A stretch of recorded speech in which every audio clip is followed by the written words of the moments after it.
నమస్తే అండి. రాజకీయ నాయకులు కేవలము తమ పార్టీకి చెందినటువంటి సుఖదుఖాలను మాత్రమే పంచుకోవడానికి పరిమితం కాకూడదు. కొన్ని సామాజిక అంశాల్లో కూడా పాల్గొనడం ద్వారా అందరి మన్ననలు పొందే అవకాశం ఉంటుంది.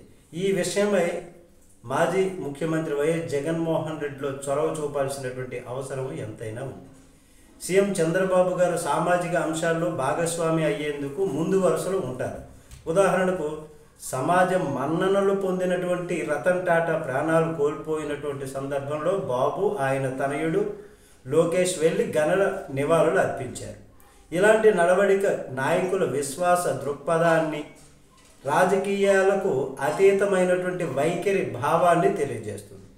ఎందుకనో జగన్మోహన్ రెడ్డి గారిలో ఆ చొరవ కనిపించడం లేదని చెప్పవచ్చు. అంతెందుకు మాజీ ముఖ్యమంత్రి రోషయ్య చనిపోయినప్పుడు కూడా జగన్మోహన్ రెడ్డి గారు అటువైపు కన్నెత్తి కూడా చూడలేదు. ఇదే చంద్రబాబు నాయుడు గారు అయితే ప్రతిపక్ష నాయకుడిగా హైదరాబాద్ వెళ్ళి రోషయ్య పార్థివ దేహానికి ఘన నివాళులు అర్పించారు. రాజకీయంగా చంద్రబాబు రోషయ్య ఉప్పు నిప్పులో వ్యవహరించారు. అయినప్పటికీ రోషయ్య రాజకీయ పందాపై గౌరవంతో చంద్రబాబు నాయుడు గారు ఆయన అంతిమ వీడ్కోలుకు వెళ్ళి వచ్చారు.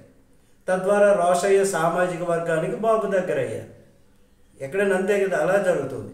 అయితే జగన్ దూరం అయ్యారు. నిజానికి వైఎస్ రాజశేఖర రెడ్డి గారు రోషయ్య గారు అత్యంత సన్నిహితులు. కానీ ఎంతో సౌమ్యుడిగా పేరు పొందిన రోషయ్యతోనూ కూడా వ్యక్తిగత వైరం పెంచుకొని రాజకీయంగా ఎంతో కొంత నష్టపోయారు. తాజాగా కాశ్మీర్లోని పహల్గామ్లో పర్యాటకులపైన ఉగ్రవాదులు జరిపినటువంటి దాడుల్లో ఏపీకి చెందినటువంటి 2 ప్రాణాలు కోల్పోయారు. అలాగే ఉగ్రవాద కాల్పుల్లో విశాఖవాసి చంద్రమౌళి 68 సంవత్సరాలు, నెల్లూరు జిల్లా కావలికి చెందినటువంటి సోమిశెట్టి మధుసూదన్ రావు 42 సంవత్సరాలు ప్రాణాలు కోల్పోవడంతో వాళ్ళ కుటుంబాలు శోక సముద్రంలో మునిగాయి. మరి సీఎం చంద్రబాబు నాయుడు గారు ప్రకాశం జిల్లాలోని తన పార్టీ యువ నాయకుడు అంత్యక్రియల్లో పాల్గొని ఆ తర్వాత విశాఖ వెళ్ళి చంద్రమౌళికి నివాళులు అర్పించి వచ్చి మరి ఇవాళ కావలి మధుసూదన్ రావు పార్థివ దేహం చేరుకుంటుంది. ప్రతిపక్ష నాయకుడైన వైఎస్ జగన్మోహన్ రెడ్డి గారు ఉగ్రవాదుల కాల్పులను నిరసిస్తూ రాష్ట్ర వ్యాప్తంగా కొవ్వొత్తుల ర్యాలీలను నిర్వహించాలని తమ పార్టీ కేడర్కు ఆదేశాలు ఇచ్చారు. ఇంతవరకు కూడా ఓకే.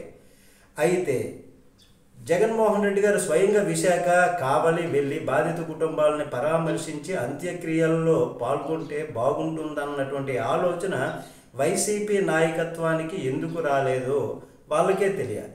మరి ఇలాంటి సందర్భంలో కదా జగన్ చొరవ చూపాలి అనేటటువంటి ప్రశ్నలు ఇప్పుడు వస్తున్నాయి. మరి దీని విషయమై ముందు ఏం చేస్తారో చూద్దాం. నమస్తే.